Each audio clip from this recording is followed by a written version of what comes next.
பெஸ்ட்னு ஒரு song picturisation நான் வந்து பார்த்து ரசிச்சிருக்கேன் நிறையா பிளாக் அண்ட் ஒயிட் சாங்ஸில். அந்த இதை திருப்பியும் இப்போ மாடர்ன் ஏஜ்க்கு ஏற்ற மாதிரி ரொம்ப தத்ரூபமாக எடுத்து கொடுத்துருக்காங்க. இந்த படத்தில் 3 சாங்கை வந்து ரொம்ப அழகாக பிக்சரைஸ் பண்ணியிருக்காங்க. நான் அந்த சாங்குக்காகவே வந்து திருப்பி இந்த படத்துக்கு போகலாம் அப்படிங்கிற அளவுக்கு சாங் பிக்சரைசேஷன் எனக்கு ரொம்ப பிடிச்சிருந்துச்சு. மியூசிக்கும் ஜானத் சந்தார் நல்லா போட்டிருக்காரு. பேக்ரவுண்ட் ஸ்கோர் ஜேக்ஸ் விஜய் போட்டிருக்காரு. அவருமே இந்த படத்துக்கு ஒரு நல்ல பேக்ரவுண்ட் ஸ்கோர் கொடுத்துருக்காரு.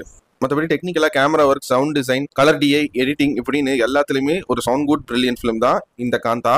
முக்கியமாக இந்த டைரக்டர்ஸ் எல்லாம் எனக்கு இன்ஸ்பிரேஷன் அப்படின்னு சொல்லிட்டு படத்தில் இருக்கிற கேரக்டர்ஸ்க்கு லைட்டாக வேற சைலண்டாக வச்ச விஷயங்கள் எல்லாம் எனக்கு படத்தில் பார்க்கும்போது அடடா அப்படின்னு இருந்துச்சு.